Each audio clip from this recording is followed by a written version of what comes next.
Job chapter 31. I have made a covenant with my eyes. How then could I look upon a virgin? What would be my portion from God above, and my heritage from the Almighty on high? Does not calamity befall the unrighteous, and disaster the workers of iniquity? Does he not see my ways, and number all my steps? If I have walked with falsehood, and my foot has hurried to deceit, let me be weighed in a just balance, and let God know my integrity. If my step has turned aside from the way, and my heart has followed my eyes, and if any spot has clung to my hands, then let me sow and another eat, and let what grows for me be rooted out. If my heart has been enticed by a woman, and if I have lain in wait at my neighbor's door, then let my wife grind for another, and let other men kneel over her. For that would be a heinous crime, that would be a criminal offense. For that would be a fire consuming down to Abaddon, and it would burn to the root all my harvest. If I have rejected the cause of my male or female slaves, when they brought a complaint against me, what then shall I do when God rises up? When he makes inquiry, what shall I answer him? Did not he who made me in the womb make them? And did not one fashion us in the womb? If I have withheld anything that the poor desired, or have caused the eyes of the widow to fail, or have eaten my morsel alone, and the orphan has not eaten from it. For from my youth I reared the orphan like a father, and from my mother's womb I guided the widow. If I have seen anyone perish for lack of clothing, or a poor person without covering, whose loins have not blessed me, and who was not warmed with the fleece of my sheep. If I have raised my hand against the orphan, because I saw I had supporters at the gate, then let my shoulder blade fall from my shoulder, and let my arm be broken from its socket. For I was in terror of calamity from God, and I could not have faced his majesty. If I have made gold my trust, or called fine gold my confidence, if I have rejoiced because my wealth was great, or because my hand had gotten much, if I have looked at the sun when it shone, or the moon moving in splendor, and my heart has been secretly enticed, and my mouth has kissed my hand, this also would be an iniquity to be punished by the judges, for I should have been false to God above.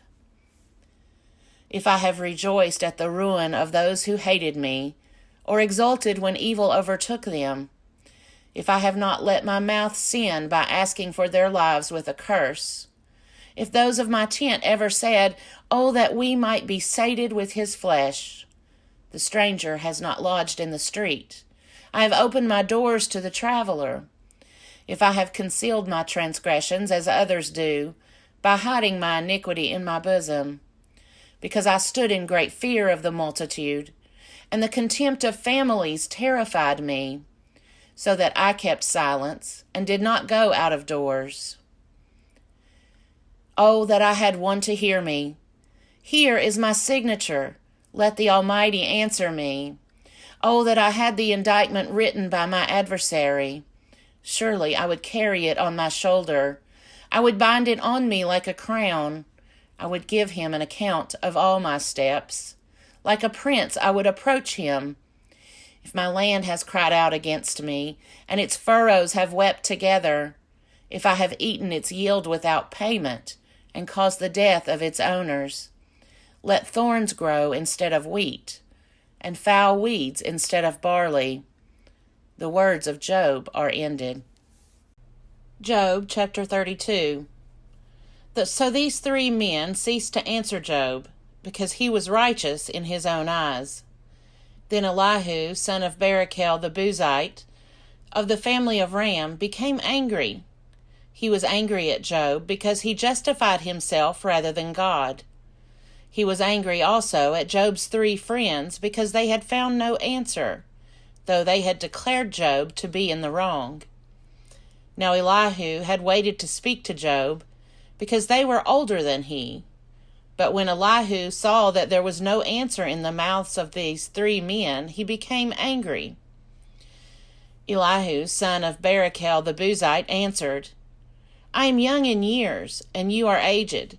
Therefore I was timid and afraid to declare my opinion to you. I said, Let days speak, and many years teach wisdom.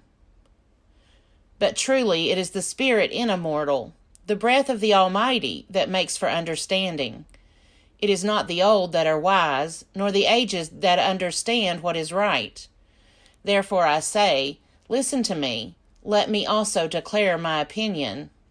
See, I waited for your words, I listened for your wise sayings, while you searched out what to say. I gave you my attention, but there was in fact no one that confuted Job, no one among you that answered his words. Yet do not say, We have found wisdom. God may vanquish him, not a human. He has not directed his words against me, and I will not answer him with your speeches. They are dismayed, they answer no more, they have not a word to say. And am I to wait because they do not speak, because they stand there and answer no more? I also will give my answer. I also will declare my opinion. For I am full of words. The spirit within me constrains me. My heart is indeed like wine that has no vent. Like new wineskins, it is ready to burst. I must speak, so that I may find relief. I must open my lips and answer.